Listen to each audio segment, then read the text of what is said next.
வணக்கம் மக்களே. ஸோ இந்த வீடியோவில் பார்த்தீங்கன்னா நம்ம டிரைவிங்கில் டாப் 3 மோஸ்ட் இரிட்டேட்டிங் மொமெண்ட்ஸ் பற்றி நம்ம பார்க்க போகிறோம். ஸோ அந்த தேர்ட் பிளேஸ் என்ன அப்படின்னு பார்த்தீங்கன்னா, இந்த கார் வச்சிருக்கவங்களுக்கு தான் மெயினாக இது. கார் ஓட்டுறவங்க பார்த்தீங்கன்னா இந்த ஆம வேகத்தில் கார் ஓட்டுறது ரொம்ப டெட் ஸ்லோவாக ஓட்டுறது ஃப்ரெண்ட்ஸ். இப்போ நமக்கு முன்னாடி பார்த்தீங்கன்னா இது வந்து நைட்டு 10 மணி ஃப்ரெண்ட்ஸ். ரோடு பார்த்தீங்கன்னா டிவைடர் இல்லாத ரோடு, எஸ்பெஷலி டிவைடர் இல்லாத ரோட்டில் பார்த்தீங்கன்னா கார் வச்சுருக்கவங்க ரொம்ப ஸ்லோவாக ஓட்டுறது கேட்டால் சேஃப்டிம்பாங்க. ஸோ மித வேகம் மிக நன்றுங்கிறத நம்ம ரொம்ப ஒத்துக்கிறோம். அதே மாதிரி ஆமை வேகம் மிகவும் ஆபத்தானது, அதையும் நீங்கள் புரிஞ்சுக்கணும்.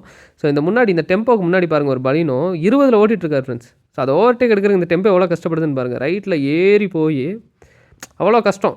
ஃபோர்ஸ்ஃபுல்லாக நமக்கு வேறு வழியே இல்லை. நீங்கள் 20 ஓட்டினீங்களா உங்களுக்கு ஓவர்டேக் எடுத்தே ஆகணும். ஓவர்டேக் எடுக்கல பார்த்தீங்கன்னா அவங்களுக்கு க்ளோஸ் கால், உங்களுக்கும் டேஞ்சரு, உங்களையும் இடிச்சிருவாங்க, அதே மாதிரி அவங்களுக்கும் டேஞ்சர். ஸோ அதே மாதிரி தான் பார்த்தீங்கன்னா இங்கே ஒரு ப்ளூ கலர் கார் பாருங்கள், முன்னாடி 20 போட்டு உருட்டிகிட்டு இருக்காங்க. நமக்கு வேறு வழியே இல்லை, நம்ம ஃபோர்ஸ்ஃபுல்லாக ஓவர்டேக் எடுத்தே ஆகணும். ஸோ இதை வந்து கண்டிப்பாக அவாய்ட் பண்ணுங்கள். மினிமம் ஒரு 45 km/h ஸ்பீட்லையாவது ஓட்டுங்க கார் வச்சுருக்கிறவங்க. ஃப்ரெண்ட்ஸ், இந்த டாப் 3 மோஸ்ட் இரிட்டேட்டிங் மொமெண்ட்ஸில் செகண்ட் பிளேஸ் எதுக்குன்னு பார்த்தீங்கன்னா இந்த ரோட்டில் பார்க் பண்ணுறது தான். இப்போ பார்த்தீங்கன்னா நம்ம ஒரு ஹில் ஸ்டேஷனில் போயிட்டுருக்கோம், ஊட்டி ரோட்டில் பாருங்கள். ரைட் சைடு பாருங்கள், அப்படியே இஷ்டத்துக்கு பார்க் பண்ணிட்டு போயிட்டாங்க.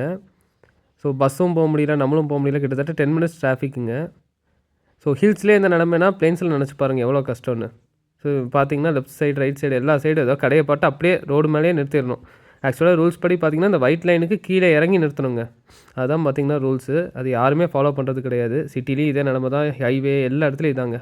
இந்த மாதிரி இந்த பார்க் பண்ணிக்கிற லாரிஸு, கார்ஸ் இதனால் பார்த்திங்கன்னா ஏகப்பட்ட ஆக்சிடென்ட்ஸ் ஆகிருக்கும், நீங்கள் பார்த்துருப்பீங்க. ஸோ இந்த மாதிரி உங்கள் ஃப்ரெண்ட்ஸ் யாராவது பார்க் பண்ணிகிட்டு இருந்தாங்கன்னா இந்த வீடியோ அமுச்சு விட்டு ஒரு அவேர்னஸ் கண்டிப்பாக நீங்கள் க்ரியேட் பண்ணுங்கள்.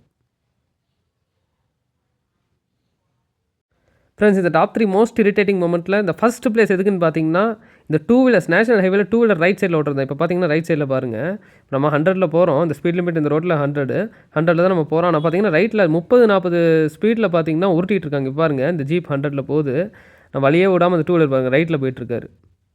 ஸோ இதெல்லாம் பார்த்தீங்கன்னா வண்டி ஓட்டுறவங்களாம் ரிலேட் பண்ணிக்க முடியும். பயங்கர டென்ஷன் ஆகும். பயங்கர டென்ஷன் ஆகிறத விட பார்த்தீங்கன்னா ஏகப்பட்ட ஆக்சிடென்ட்ஸ் நடக்குது இதனால். ஏன்னா லெஃப்ட் சைடு பார்த்தீங்கன்னா லாரி போகுது, ரைட் சைடு பார்த்தீங்கன்னா அவங்க உருட்டிகிட்டு இருக்காங்க. ஸோ இப்போ வந்து அவங்கக்கிட்ட நீங்கள் போய் ஆர்குமெண்ட் பண்ணிங்கன்னா நாங்களாம் ரோட் டேக்ஸ் கட்டுறது இல்லையா அப்படின்னு சண்டைக்கு வருவாங்க நம்மக்கிட்டே. ஸோ இதில் என்ன பிரச்சனைன்னு பார்த்தீங்கன்னா, நீங்கள் ஸ்பீட் லிமிட் நீங்கள் 100ல் ஓட்டினீங்கன்னா நீங்கள் ரைட்டில் தாராளமாக ஓட்டுங்க. நீங்கள் ஓட்டுற ஸ்பீடு 30-40 போய் ரைட்டில் ஓட்டக்கூடாது, ரொம்ப கடுப்பாகும். கண்டிப்பாக இந்த மிஸ்டேக் பண்ணிங்கன்னா தவிர்த்துக்கோங்க.